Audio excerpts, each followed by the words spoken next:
여러분들은 교회가 무엇이라고 생각을 하십니까? 교회가 도대체 뭐길래 교회에 오는 것이 행복하고 즐거우면 내 삶도 즐겁고 행복한 것 같고, 교회에 오는 것이 불편하고 교회가 힘들고 어려워지면 내 삶도 힘들고 어려워지는 것을 보게 됩니다. 그만큼 교회는 내 삶과 굉장히 밀접한 관계가 있고, 교회는 곧 나와 동일시된다라는 사실을 알게 됩니다. 그러므로 교회는 우리가 예수를 믿고 그리스도인이 되었다라고 한다면 이 교회의 정의와 교회가 무엇이길래 이렇게 우리 삶 가운데 밀접한 영향력을 끼치는지를 잘 알고 있어야 합니다. 여러분, 교회가 중요한 거 저도 알고 여러분도 다 아는 것 아니겠습니까? 그러면 여러분, 교회가 무엇이냐는 질문에 우리는 어떻게 대답할 수가 있겠습니까? 칼빈은 기독교 강요에서 교회를 이렇게 정의합니다. 교회는 은혜를 베푸시는 수단이라고 이야기합니다. 교회는 은혜를 베푸시는 수단. 그러면 여러분, 이 교회가 은혜를 베푸시는 수단이라고 말한다면 교회는 어떻게 은혜를 베풀 수가 있는가? 칼빈은 이야기합니다. 교회는 신자를 양육하고 말씀과 성례를 통해 은혜를 베풀어야 된다라고 이야기를 하죠. 그러니까 칼빈이 얘기하는 교회는 무엇이냐면은 올바른 말씀이 증거되어야 되고 은혜스러운 성례 집행을 통하여서 은혜를 베풀 수 있어야 된다. 이것이 바로 교회다라고 이야기를 하고 있죠. 여러분, 성경에서는 그러면 교회를 어떻게 이야기하고 있을까요? 교회란 단어가 여러분 신약 성경에 여러 번 나오지만, 여러분 신약 성경에 교회라는 단어가 집중적으로 나오는 곳은 어디냐면은 사도행전과 바울서신입니다.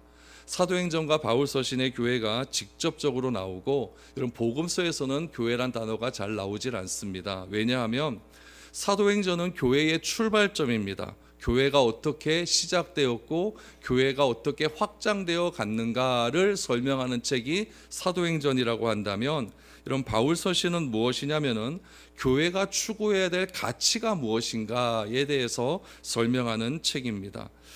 여러분, 교회가 추구해야 될 가치가 무엇인가를 설명하기 위해서 바울은 교회 가운데 있었던 여러 가지 사건들을 하나하나 언급해 가면서 이러한 사건들이 발생하고 이러한 것들이 일어났을 때 교회는 어떻게 해결해야 되는가를 이야기하면서 교회는 반드시 하나님의 피로 값주고 사신 귀한 몸이다라는 것을 강조하고 있죠. 복음서에는 여러분 교회란 단어가 잘 나오지 않는데, 복음서에는 교회란 단어가 딱 2번 나옵니다. 마가복음에는 나오지도 않고 누가복음에도 나오지 않고 요한복음에 나오지 않습니다. 마태복음에만 딱 2번 나옵니다. 어디에 나오냐면은 우리가 오늘 본문 읽었던 18절 말씀에 나오고, 또 하나 나오는 구절은 마태복음 18장 17절에 나옵니다.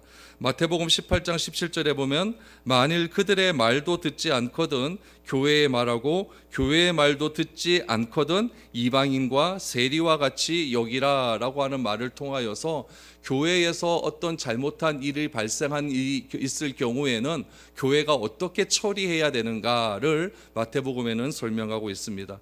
그러니까 복음서에는 몇 번 나옵니까? 딱 2번 나온다는 이야기예요.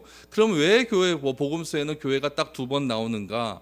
사도행전은 교회의 확장이라고 이야기했죠. 서신서는 교회의 가치라고 이야기했죠. 그렇다면 복음서에서 말하는 교회는 무엇이냐면은 교회의 기초입니다. 교회가 어떻게 시작되어야 하는가? 교회의 출발점은 과연 무엇이어야 하는가? 교회는 어떤 믿음을 가지고 출발해야 되는가를 설명하기 위하여서 여러분 복음서는 쓰여졌다라는 이야기죠. 특별히 마태복음은요, 천국이라고 하는 말을 많이 사용해요. 이 천국이라는 말을 누가복음에는 어떻게 표현하냐면 하나님 나라라고 이야기를 해요. 이 천국, 하나님 나라, 좋은 곳이겠습니까? 나쁜 곳이겠습니까? 좋은 곳이겠죠. 이 천국과 하나님 나라를 작은 창문을 통하여서 맛보게 하십니다. 작은 창문을 통하여서 맛보게 하니까 여러분 그 바깥 세상이 잘 보이겠어요? 안 보이겠어요? 잘 안 보이겠죠? 하나님 나라 큰 곳이 있는데 그것을 어떻게 볼 수가 있느냐? 작은 창문을 통해서 볼 수가 있는데 그 작은 창문이 뭐냐? 교회라는 거예요. 그래서 여러분 교회라고 하는 곳에서 천국을 경험하지 못하고 교회라는 곳에서 하나님 나라를 경험하지 못한다면 성경에 나오는 참된 교회는 이 교회 가운데 일어나지 않을 수 있다라는 이야기죠. 그러므로 여러분 교회는 무엇이 일어나야 되는가? 교회는 여러분 천국이어야 된다는 이야기예요. 교회는 여러분 하나님 나라여야 된다는 이야기예요. 그럼 여러분 천국과 하나님 나라에서 남을 비방하는 말이 있을 수 있겠습니까? 없겠습니까? 없죠. 교회는 그러므로 여러분 남을 품어주는 곳이어야 됩니다. 교회는 여러분 회복받는 곳이어야 되고, 교회는 하나님의 사랑을 드러내는 그런 곳이어야 된다라는 이야기죠. 그래서 여러분 오늘 본문 말씀을 통하여서 교회가 여러분 작은 창문을 통하여서 큰 하나님 나라를 보게 된다라고 말씀을 드렸는데, 그 작은 창문의 출발점을 오늘 예수님께서는 가이사라 빌립보라고 하는 곳에서 어떻게 설명하고 있는지를 우리가 좀 구체적으로 한번 생각을 해 보았으면 좋겠습니다. 예수님께서 교회라고 하는 표현을 제자들과 함께 생활하면서 처음 사용하신 곳이 어디냐? 이 가이사라 빌립보예요. 그러면은 마태복음 16장에 이걸 말씀이 나오는데, 그럼 1장부터 15장까지는 교회라고 하는 단어가 나왔다는 얘기예요? 안 나왔다는 얘기예요? 안 나왔다는 얘기예요. 그러면 예수님께서 제자들에게 교회라고 하는 표현도 사용하지 않았다는 얘기예요. 교회라고 하는 말씀도 사용하지 않았다는 얘기예요. 근데 갑자기 예수님께서 마태복음 16장에서 교회라고 하는 말을 해버리니까 제자들이 알아들을 수가 있겠습니까? 없겠습니까? 몰라요. 제자들이 교회가 뭔지를 모르는 거예요. 교회가 무엇이길래 예수님께서 갑자기 이곳에서 이 교회라고 하는 말을 사용하셨을까? 그런데 여러분, 제자들이 교회라고 하는 말을 비로소 알게 될 때가 언제냐면은 사도행전이 시작되면서요. 사도행전이 시작되면서 오순절에 성령님께서 임하시게 되고, 성령님께서 임하시게 되자 성령님의 하시는 일 중에 가장 중요한 일 중에 하나가 뭐냐면은 예수님께서 하셨던 말씀을 생각나게 하시는 일이거든요. 생각이 나는 거죠. 아, 예수님께서 과거에 가이사라 빌립보라고 하는 곳에서 교회라고 하는 말씀을 사용하셨는데 그 교회가 이런 곳이구나라는 것을 비로소 깨닫게 되는 것이죠. 그래서 교회가 확정이 되고 교회가 세상 가운데로 드러나는 귀한 일들이 일어나게 되었고, 안디옥에서 비로소 그리스도인, 교회에서 신앙생활하는 사람을 비로소 그리스도인이다라고 칭함을 받는 그런 일들이 일어나게 되는 것입니다. 여러분, 이것이 교회의 역사예요. 그렇다면 교회가 이렇게 역사가 되어서 오늘날 우리에게 전달되었다고 한다면 교회의 기초는 무엇인가? 교회가 어떻게 출발해야 되는가? 이것은 그런 의미에서 굉장히 중요하다는 이야기예요. 여러분, 겉맛 번지를 한 게 그게 무슨 의미가 있겠습니까? 왜 출발하였고 왜 시작하였고 주님께서 어떤 의미로 교회를 설명하셨는가? 이것을 우리가 바로 알고 신앙생활을 하고 바로 알고 교회를 섬기며 바로 알고 교회를 우리가 더욱더 자랑스럽게 증거하는 그런 일들이 일어나야 되는 것 아니겠습니까? 오늘 그런 의미에서 예수님께서 이스라엘 최북단에 있는 가이사라 빌립보에서 예수님께서 어떤 말씀을 하셨는지를 한번 생각해 보았으면 좋겠습니다. 예수님께서 제자들을 데리고 가이사라 빌립보라고 하는 곳으로 갔어요. 가이사라라고 하는 뜻은 무엇이냐면은, 여러분 예전에 우리 로마에서 황제를 부를 때 가이사라고 불렀어요. 가이사. 그 가이사라고 하는 말을 성경에는 가이사라라고 얘기하는 거예요. 빌립보라고 했으니까 빌립보라고 하는 것은 사람이거든요. 필립이라고 하는 뜻이에요. 그러니까 가이사라 필립, 황제, 필립 황제라는 뜻이에요. 가이사 황제라고 하는 뜻이 가이사라 빌립보라고 하는 곳이죠. 이 가이사라 빌립보라고 하는 도시를 누가 만들어 바쳤느냐? 그 당시에 분봉왕 헤롯이 갖다 바친 거예요. 여러분, 황제의 입장에서 가만히 본다면, 여러분 지방자치제의 한 집안 궁주가 있는데, 우리나라 말로 말하면 대구시장이 있는데 대구시장이 대통령께 나라를, 도시를 하나 갖다 바친 거죠. 그럼 황제 입장에서 좋겠습니까? 안 좋겠습니까? 좋아요. 바칠 때 어떻게 바쳐야 되겠어요? 흐리멍텅하게 바쳐야 되겠습니까? 온갖 좋은 것 다 갖다 놓고 바쳐야 될 것 아니겠습니까? 정말 화려하게 가이사라를 이렇게 빌립보를 그렇게 만들어서 황제에게 바쳤다라는 이야기예요. 지금도 여러분 가이사라 빌립보에 가면 그 당시의 유적들이 눈으로 다 볼 수가 있습니다. 그대로 다 남아 있어요. 황제를 위한 도시이기 때문에 굉장히 화려합니다. 그리고 이 북쪽 지방으로 갈수록 뭐가 많냐면 숲이 많고 물이 많아요. 여러분, 나무가 많고 숲이 많고 물이 많다는 것은 사람이 살기에 좋다 안 좋다? 좋은 곳이에요. 이스라엘에서 여러분 폭포가 쏟아지는 곳이 가이사라 빌립보예요. 그러니까 얼마나 좋습니까? 물도 굉장히 많습니다. 그런 곳에다가 여러분 가이사라 빌립 그 황제를 위하여서 누가 바쳤다? 분봉왕 헤롯이 갖다 바친 거예요. 여러분, 황제를 위한 도시기에 굉장히 화려하고 살기 좋은 곳이었죠. 그곳에 예수님께서 제자들과 함께 오셨다라고 여러분 기억하시면 좋습니다. 이곳에서 예수님께서 제자들에게 질문을 하십니다. 13절 보세요. 예수께서 빌립보 가이사랴 지방에 이르러 제자들에게 물어 이르시되 사람들이 인자를 누구라 하느냐? 이르되 더러는 세례 요한, 더러는 엘리야, 어떤 이는 예레미야나 선지자 중에 하나라 하나이다 라고 말을 해요. 가이사랴 빌립보라고 하는 화려한 도시, 황제가 주님이라고 부름을 받았던 그 시대, 그때는 황제가 주였거든요. 내 주여라고 하는 것이 황제를 칭하는 호칭이었다는 얘기예요.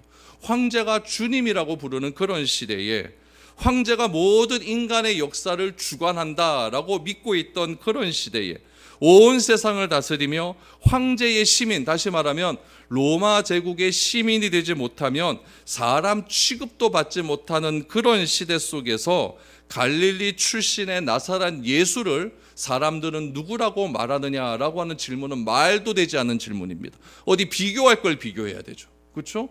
촌사람 아닙니까? 나사렛 촌사람. 나사렛 출신이라고 얘기하면 요한복음에도 보면 나사렛에서 무슨 선한 것이 나오겠느냐라고 말할 정도로 여러분 촌사람이었어. 촌사람. 그 촌사람이 뭐라고 이야기합니까? 사람들이 나를 누구라 이야기하느냐. 어디서요? 황제의 도시에서. 황제의 도시에서 그렇게 이야기를 한 것이죠. 예수님께서 이런 질문에 대한 제자들의 대답은 무엇이었냐면은 새로운 선지자가 출현했다라고 하는 소문을 들었다라고 이야기를 하죠. 소문의 내용은 이런 거예요. 이 나사렛 출신의 예수라고 하는 사람이 세례 요한 혹은 엘리야 혹은 예레미야가 환생했다, 부활했다라고 하는 소식을 우리가 들었습니다라고 이야기를 해요. 이런 소문이 난 이유는 무엇인가? 이 소문이 난 이유는 무엇이냐면은 세례 요한의 순교와 밀접한 관계가 있습니다. 세례 요한은 예수님의 오시기 전에 예수님의 길을 예비한 분 아닙니까? 이 세례 요한이 무엇이라고 이야기했느냐? 이렇게 이야기를 해요. 마태복음 3장 11절 말씀을 보시죠. 나는 너희로 회개하기 위하여 물로 세례를 베풀거니와, 나는 여기선 세례 요한입니다. 내 뒤에 오시는 이는 나보다 능력이 많으시니 나는 그의 신을 들기도 감당하지 못하겠노라. 그는 성령과 불로 너희에게 세례를 베푸실 것이요 라고 뒤에 오실 예수님에 대한 예언을 했습니다. 세례 요한은 자기 뒤에 오시는 분이 누구냐? 바로 불로 세례를 주시는 분이다 라고 이야기를 한 것이죠. 그리고 얼마 지나지 않아 이 세례 요한은 순교를 당하게 됩니다. 근데 세례 요한의 말대로 예수님께서 세례 요한과 비슷한 메시지를 증거하기 시작합니다. 세례 요한이 처음으로 세상에 등장했을 때 나온 첫 번째 메시지는 회개하라, 천국이 가까이 왔다라고 하는 메시지였는데, 여러분 세례 요한이 예언한 대로 얼마 지나지 않아서 나왔던 나사렛 출신의 한 청년이 말한 메시지도 똑같다는 이야기예요. 회개하라, 천국이 가까이 왔다라고 하는 그런 메시지를 하기 시작합니다. 그리고 예수님께서 행하셨던 여러 가지 사역과 메시지를 가만히 보니까 세례 요한이 행했던 사역과 메시지와 너무 비슷하다는 이야기예요. 세례 요한은 여러분 군인들을 굉장히 회개를 강조했죠. 세리들을 향하여 회개를 강조하지 않았습니까? 세리들을 향해서 뭐라고 얘기해서 정한 세금에는 걷지 말아라. 군인들을 얘기해서 뭐라고 얘기했습니까? 너에게 주신 그 폭력적인 권위를 함부로 사용하지 말아라 라고 말하지 않았습니까? 이 얘기를 누가 똑같이 얘기합니까? 예수님도 똑같이 얘기한다는 거예요. 그러니까 사람들이 생각하기에 저분이 바로 세례 요한이 부활해서 오신 분이 아닌가, 이렇게 생각을 하는 것이죠. 또 누구라고 얘기해요? 엘리야나 예레미야라고 얘기해요. 엘리야, 예레미야는 구약시대 때 대표적인 선지자 아닙니까? 그런데 이 예수님께서 오셔서 구약의 선지서의 예언의 말씀들을 하나씩 다 풀어 해석하기를 시작합니다. 누가 해석할 수가 있겠습니까? 여러분, 내가 말한 것은 내가 얘기할 수 있는 것 아니겠습니까? 그러니까 예수님께서 선지자들이 하는 메시지를 바리새인과 서기관들이 했던 그런 해석이 아니라 또 다른 새로운 해석들을 하기 시작을 하는 거예요. 그러니까 사람들이 생각하기에 저분은 엘리야가 부활한 것, 예레미야가 부활한 것이 아니겠는가, 이렇게 생각을 했다라는 얘기죠. 이것이 그 당시에 퍼졌던, 유대 지방에 퍼졌던 예수님에 대한 소문이었다라는 이야기죠. 그때 예수님께서 소문 말고 너희는 나를 누구라 얘기하느냐라는 이야기예요. 이 말씀이 왜 중요하냐면은 여러분, 중요한 것은 사람의 생각이 아니에요. 중요한 것은 소문의 이야기가 아니라는 이야기예요. 뭐가 중요하냐면은 제자들의 생각이 중요한 거예요. 왜냐하면 제자들은 무엇이냐면은 제자들은 모든 것을 버리고 예수님께서 쫓으라라고 했을 때 모든 것을 버리고 쫓은 사람들 아닙니까? 그렇다면 이들이 예수님과 한 2년을 넘게 함께 신앙생활을 했다면 예수님의 본질이 무엇인가에 대해서는 알아야 된다는 이야기예요. 소문의 근원을 찾고자 하는 것이 아니라 모든 것을 버리고 나를 따르라라고 했던 그 제자들은, 2년이 넘게 함께 신앙생활을 했던 그 제자들은 나를 어떻게 생각하느냐. 여러분, 소문과 똑같이 생각한다면 이건 뭔가 잘못된 것 아니겠습니까? 여러분들도 예수를 믿은 지 10년, 20년, 30년이 되어 가는데 예수라고 하는 존재, 하나님이라고 하는 존재를 그냥 남들과 똑같이 얘기한다면 뭔가 잘못된 거예요. 가르치시는 사람이 잘못됐든지 받아들인 사람이 잘못됐든지 뭔가 잘못됐다는 이야기예요. 예수님 지금 그것을 질문하고 있는 것이죠. 그러니까 모든 것을 포기하고 따라 나섰던 제자들의 생각은 그런 의미에서 굉장히 중요했다는 이야기죠. 예수님의 질문에 제자들이 눈치만 보기 시작을 합니다. 야, 여러분, 이런 거는 눈치 볼 수밖에 없는 상황 아니겠습니까? 딱 이렇게 눈치 보고 있을 때 항상 나서는 사람이 누굽니까? 베드로죠.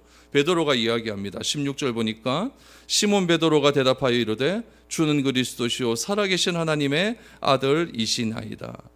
예수님은요, 베드로는 예수님을 주라고 고백을 합니다. 주는 이라고 해요. 주. 그 당시에 주님은 누구였습니까? 황제였어요.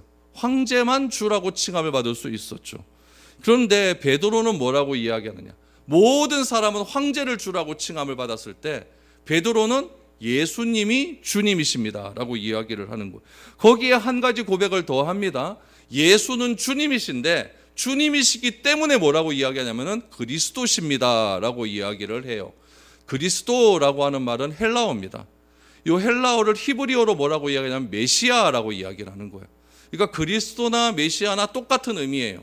그리스도나 메시아나 한국말로 하면 뭡니까? 구세주라는 뜻이에요. 구세주. 그러니까 예수님은 주님이시기 때문에 예수님은 나의 구세주이십니다 라는 고백을 했다는 이야기죠. 정말 놀라운 고백 아닙니까? 거기다 또 하나 추가를 합니다. 예수님은 나의 주님이시기 때문에 살아계신 하나님의 아들입니다 라고 하는 이야기가 드디어 터져나오기 시작한 것입니다. 여러분, 놀라운 고백을 베드로가 한 것입니다. 이런 고백을 예수님께서 듣고 싶어 하셨거든요. 그러니까 예수님께서 베드로가 이런 고백을 할 수 있었던 이유를 말씀해 주십니다. 여러분, 이때 베드로가 붕 뜨게 하려고 하면 어떻게 하셔야 되냐면요, 베드로 너는 진짜 내 수제자야, 이 한마디면요 베드로는 난리가 납니다. 베드로는 굉장히 외향적이고 사람의 인정을 굉장히 받는 걸 좋아하는 사람이거든요. 근데 모든 것을 포기하고 따랐던 그분으로부터 내가 인정을 받았다. 어디에서요? 사람들 앞에서. 그 사람들도 누구 앞에서? 제자들 앞에서 인정받았으니까 완전히 업될 수가 있는 것이죠. 근데 예수님은 베드로의 이런 기대감에 찬물을 끼얹어 버립니다. 보통 아닙니다. 예수님도 보통 아니에요. 찬물을 어떻게 끼얹어 버리시느냐. 17절 보세요. 예수께서 대답하여 이르시되 바요나 시모나 내가 복이 있도다. 이를 내게 알게 하니는 혈육이 아니요 하늘에 계신 내 아버지시니라. 네가 잘나서 이렇게 한 것이 아니라 하나님께서 알게 하셨다라고 이야기를 해요. 여기서 베드로의 원래 이름이 나오죠. 바뀐 이름이 나오죠. 원래 이름은 뭐냐면 시몬이에요. 시몬. 근데 바요나 시몬 그래. 바요나, 바라는 뜻은 아들이란 뜻이거든요. 아들. 바디메오, 디메모의 아들이란 뜻이에요. 그러니까 바는 아들, 요나는 시몬의 아버지 이름. 그러니까 바요나, 그러니까 요나의 아들, 요한의 아들 시몬이란 뜻이죠. 그렇죠? 요한의 아들 시몬아, 내가 너의 이름을 앞으로는 이제 내가 제대로 불러주겠다라고 말을 하는 것이죠. 그러면서 이렇게 대답할 수 있었던 이유를 하나님이 알게 하셨다라고 이렇게 이야기를 하는 거예요. 하나님께서 이런 대답을 할 수 있게 하지 않았다고 한다면 대답할 수 없는 답변임을 분명하게 이야기하고 있어요. 여러분, 이것이 굉장히 중요한 고백입니다. 여러분, 우리 고린도 바울은 뭐라고 이야기했냐면은 우리가 예수를 주라고 칭할 수 있게 하는 원인을 이야기해요. 그 이유는 뭐라고 이야기합니까? 내 안에 성령께서 하셨다라고 이야기를 하죠. 그러니까 내가 잘나서 예수가 그리스도라라고 이야기한 것이 아니라 성령이 아니고서는 예수를 출하층할 수 없다라고 말하지 않습니까? 그 이야기를 똑같이 말씀하고 있는 거예요. 그러니까 바울도 예수님의 이 말씀을 알기 때문에 이런 이야기를 하는 것 아니겠습니까? 그러니까 예수님이 그리스도시고 예수님이 주님이시고 예수님이 살아계신 하나님의 아들이라고 하는 것은 나의 행함과 나의 지식으로 알 수 있는 것이 아니라 하나님의 능력이 아니면 도무지 고백할 수 없는 그런 일이다라는 이야기죠. 여러분 모두도 예수가 주라는 사실을 인정하십니까? 예수는 살아계신 하나님의 아들이시죠. 그럼 이것을 누가 알게 하셨습니까? 하나님이 알게 하신 거예요. 이 사실도 믿어야 됩니다. 이 사실도 믿어야 되는 것이죠. 이 사실도 믿게 하신 분도 누구라는 거예요? 하나님이라는 이야기예요. 이런 철저한 신앙 고백이 누구로부터 나왔다? 하나님으로부터 나왔다. 그러니까 나의 믿음은 내 안에서 나온 것이 아니라 외부에서 들어와야 되는 거예요. 그 외부에서 들어오는 힘이 하나님이라는 이야기죠. 그러므로 내가 신앙생활할 수 있는 유일한 여러분 한 가지 방법은 뭐밖에 없냐면 내 의지로 할 수 있는 게 아니라는 이야기예요.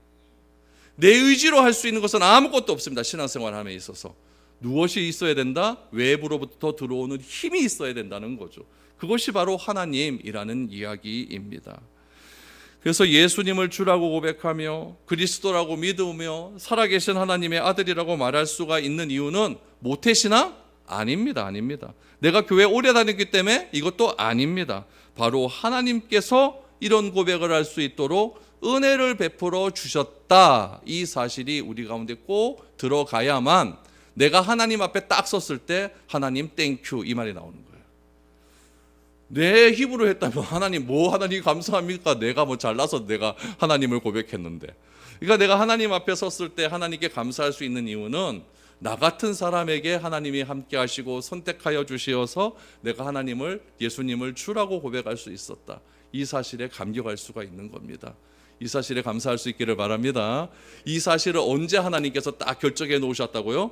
창세전에. 이것도 기가 막힌 건 아니겠습니까? 내가 뭐라고 창세전에 이 사실을 딱 결정해 놓으시고 하나님의 정확한 때에 이 사실을 하나님께서 나에게 은혜를 베풀어 주셔서 이 사실을 고백하게 하셨는가. 참 감사한 일 아니겠습니까? 그러니까 하나님의 계획은 참 비밀스러운 것 같아요. 하나님의 계획은 너무나 오묘한 것 같아요. 창세전에 이런 계획을 다 만드셨던 이 하나님의 은혜를 우리가 찬양할 수 있기를 바랍니다. 이 고백을 들으신 예수님께서 교회라고 하는 표현을 처음 사용하십니다. 여러분 18절 보세요. 또 내가 내게 이르노니 너는 베드로라. 내가 이 반석 위에 내 교회를 세우리니 음부의 권세가 이기지 못하리라. 예수님께서 베드로가 한 고백을 반석이라고 얘기했어요. 그러니까 시몬이 한 고백을 반석이다라고 말씀을 하신 거예요. 예수님께서 이 질문하신 가이사라 빌립보는요 바위산을 배경으로 합니다. 실질로 가보면요 뒤편에 바위산이 있어요. 바위밖에 없습니다. 바위산이 있고 바위산을 중심으로 왼쪽 편에 보면은 가이사 빌립보의 신전이 있습니다. 누가 만들었겠어요? 헤롯이 만들었겠죠. 황제한테 잘 보이려고 하면 황제가 나의 주입니다 그랬으니까 신전을 하나 딱 만들어 놔야 될 것 아니겠어요? 그 오른편에는 뭐가 있냐면은 그 지역에 잘 섬기는 옛날부터 전통적인 신이 있어요. 그 신의 이름이 뭐냐면 판입니다. P-A-N 판 신전이 있어요. 판 신전. 그러니까 거기는 어떤 곳이냐면은 한 국가의 황제를 섬기는 신전이라고 이야기한다면은 이 국가의 보호를 받아야만 내가 안전한 것 아닙니까? 그 국가는 곧 누구예요? 황제라는 이야기예요. 그 황제의 신하가 되기 위해서, 황제의 백성이 되기 위해서, 우리 사도행전의 표현을 보면 로마의 시민권을 받기 위해서 최선을 다하는 삶을 살아야 되는 거예요. 그러니까 얼마나 아부를 떨면서 살아야 되겠습니까? 그런 황제의 신, 그 옆에는 무슨 신전이 있다고요? 판신전. 여러분 우상에게는 뭐 하러 갑니까? 내가 원하는 것을 요구하러 가는 것 아니겠습니까? 그러니까 이 판은 뭐에 대한 우상이면 다산의 상징이거든요. 그러니까 거기 숲이 많고 물이 많으니까 내가 많은 것들을 얻을 수 있는 곳 아니겠습니까? 그러니까 이 판신전에 가서는 여러분 기도하는 것과 똑같이 기도하는 거예요. 하나님 돈 많이 벌게 해주세요. 하나님 자식들 잘 되게 해주세요. 하나님 우리 회사 잘 돼야 됩니다. 막 이런 것들을 내가 요구하는 것들을 판신전 앞에서 막 하는 거죠. 그럼 여러분 그 신전 두 개의 신전은요 내가 이 땅에 살아가면서 꼭 필요한 거예요. 황제는 나의 안전을 보장해요. 또 판신전은 뭘 보장합니까? 내가 살아갈 수 있는 풍요로움을 보장한 거예요. 여러분 이러면 다 된 것 아닙니까? 안전하게 살고 내가 돈 많고 이러면 다 되는 거잖아요. 요것을 어디에서 한다? 이 바이사라 빌립보에 그렇게 만들어 놓고 요것을 헤롯이 빌립보 황제에게 딱 받쳐 놓은 거예요. 딱 받쳐 놓은 거예요. 예수님이 그 사이에 딱 쓴 거예요. 판신전과 황제의 신전 딱 사이에 안전과 풍요로움이 보장된 그 가운데에서 예수님이 질문하시는 거죠. 너는 나를 누구라 하느냐? 뭐라고 대답하겠습니까? 그냥 우리는요 그냥 다 아니까 이렇게 대답하죠. 다 아니까. 정말 이거는 갈등적인 순간이에요. 안전과 풍요로움은요 내가 삶을 살아가는데 최고의 가치예요. 누가 불안하게 살아가고 싶은 사람이 있습니까? 누가 돈 없이 막 빌붙어서 맨날 그렇게 살아가고 싶은 사람이 있습니까? 좀 풍요롭게 살고 편안하게 살고 싶은 것이 다 우리의 마음이에요. 근데 황제를 인정하고 판신을 인정하면 그것이 보장이 돼요. 근데 예수님을 인정하면은요 예수님은 집도 없어요. 뭐 머리 둘 곳도 없대요. 예수님은 돈도 없어요.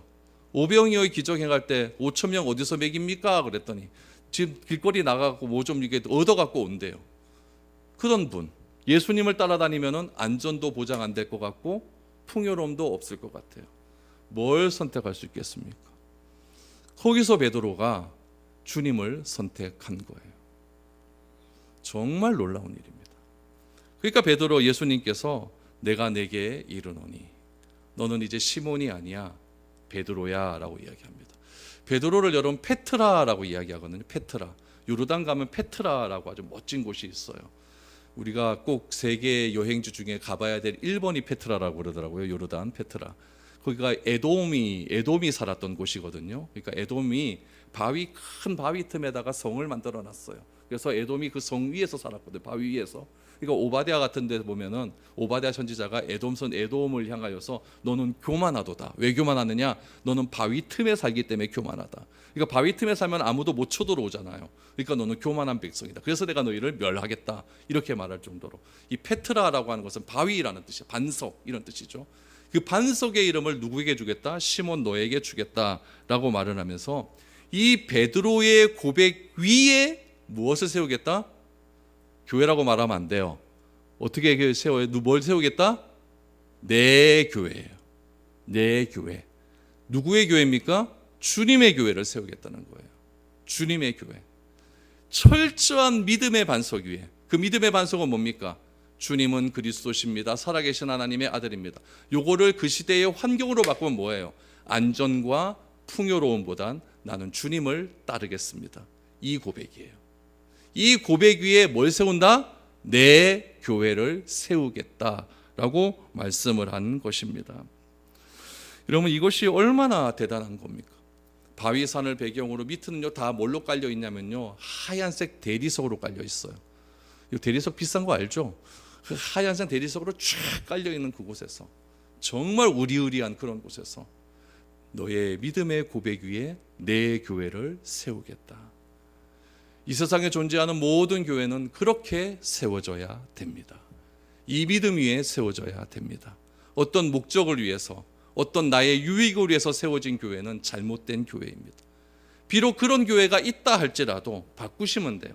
내가 과거에는 이렇게 세웠지만 이제는 이 말씀을 통하여서 주님의 믿음의 고백 위에 나는 주님의 교회를 세우겠다라고 하는 철저한 신앙 고백이 있어야 된다는 겁니다. 그렇다면 여러분 이것이 교회라고 한다면 여러분 구체적으로 오늘 본문 말씀에 나타난 교회는 도대체 무엇일까요? 오늘날 이 교회를 어떻게 이해해야 될까요? 첫 번째, 교회는 예수님을 그리스도와 주님으로 고백하는 사람이 교회입니다. 뭐가 교회라고요? 사람이 교회입니다. 뭘 어떻게 하는 사람? 예수를 그리스도와 주로 고백하는 사람이 교회입니다. 이 믿음을 고백하는 사람들이 뭐가 되었다? 교회가 된 거예요. 우상으로 가득한 세상 가운데 안전과 풍요로움을 추구하는 세상 가운데 주님께서 우리를 불러내어 주셨습니다. 이거를 뭐라고 얘기하냐? 헬라어로 에클레시아라고 이야기해요. EX, 이라고 하는 밖에서, 클레시아, 불러내다라는 뜻. 밖에서 불러내신 거예요. 그러니까 세상 가운데 풍요와 안전을 보장하는 그 세상을 추구하는 세상 가운데서 그 가운데서 우리를 불러내어 주셨다. 그것이 뭐라고요? 에클레시아, 교회라고 하는 그런 뜻이라는 거죠. 그러니까 교회는 여러분 교파도 아니에요. 교파가 될 수가 없어요. 교회는 건물도 아니고, 교회는 제도도 아니고, 교회는 교단도 아니에요.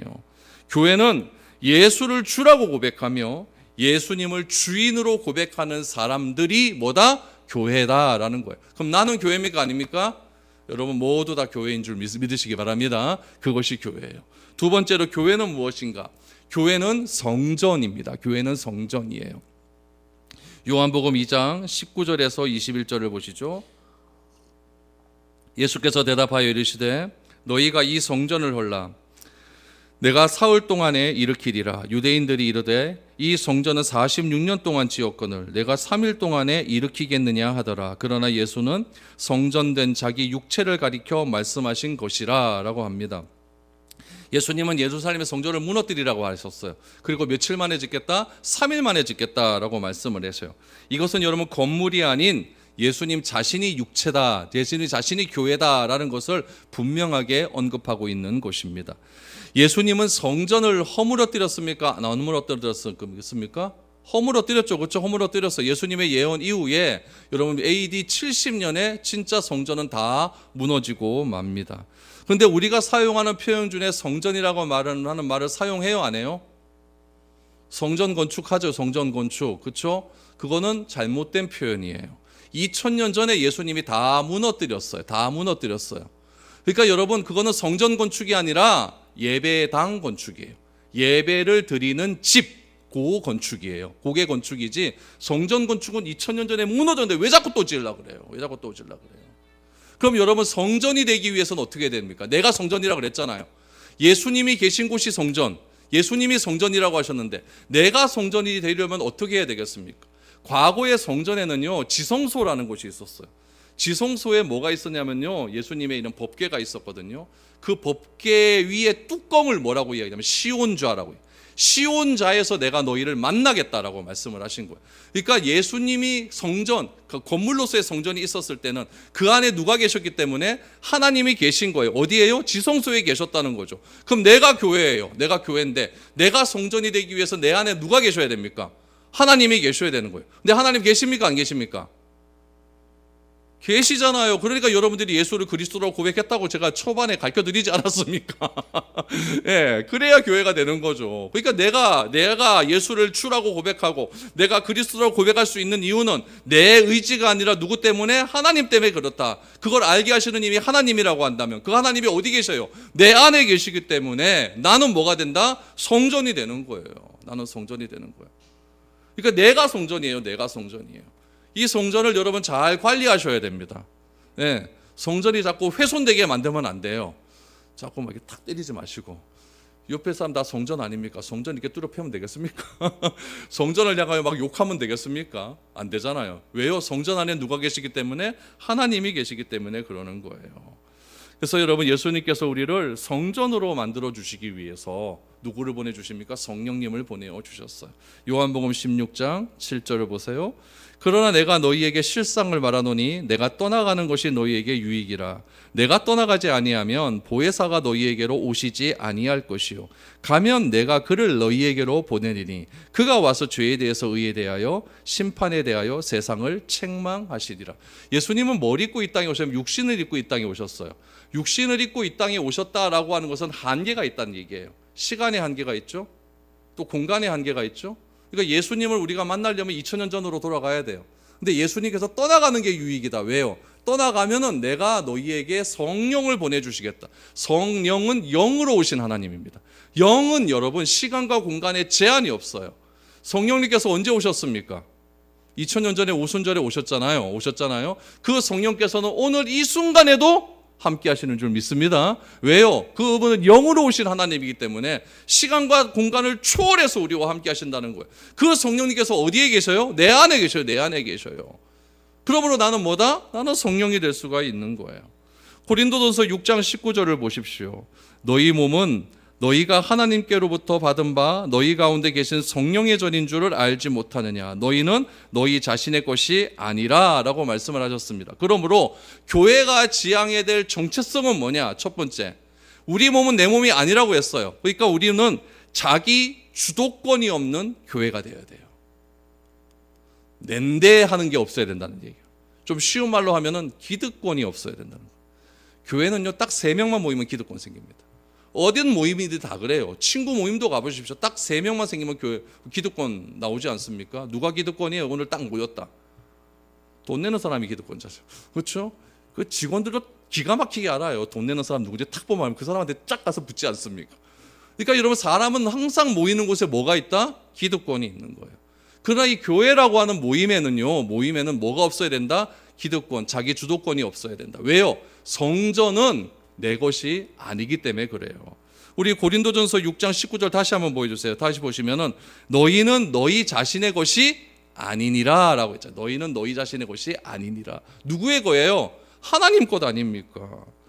우리가 예수님을 주님이라고 고백했기 때문에 보세요. 누가 주라고 고백하냐면은, 주라고 고백하는 것은 주인이라는 뜻이에요. 그럼 나는 뭐가 됩니까? 노예예요. 노예. 종입니다. 종. 맨날 여러분들이 목사님 보고 뭐 주의 종 그러는데 나만 종입니까? 여러분도 다 종입니다. 여러분도 다 주님을 종이라고 하는데 왜 저한테만 종종 가면서 다 종이에요. 다 종이에요. 누구를 주의로 고백했기 때문에? 하나님을 주로 고백했기 때문에. 종이 무슨 내가 될 수가 있겠습니까? 종은 누가 원하는 대로, 주인이 원하는 대로 하는 거예요. 그러니까 종은요, 나의 주도권이 없어요. 오로지 주인의 영광대로 그렇게 살아가는 사람이 바로 종이라는 이야기죠. 그러니까 교회 안에서는요, 주인이 누구? 예수님이라고 하면 예수님이 주인이신 예수님께서 교회 안에서는 시기 질투가 없어야 된대요. 항상 교만하지도 말아요. 교만하지 말래요. 뭐 해야 되나? 겸손하고 사랑해야 되고 기다려주고 참아주고 배려해줘야 된다고 한다면 오늘부터라도 여러분 그런 일들이 어디서 일어나야 된다? 이곳에서 일어나야 되는 거예요. 내가 교회니까 여러분 집에서도 일어나야 되는 거예요. 내가 교회니까 여러분 직장에서도 일어나야 되는 거예요. 그게 안 되면 내가 주인이란 얘기죠. 내 마음대로 하겠다는데 뭐 그게 뭐가 종입니까? 내가 주인이란 얘기죠. 이게 참 힘든 거예요. 사람은 다 내 마음대로 하고 싶지 이 남에게 이렇게 복종하고 싶진 않거든요. 그러나 주님은 우리에게 얘기해요. 내가 교회라고 한다면 우리에게 자기 주도권은 있다 없다? 없다. 오늘부터 없는 겁니다.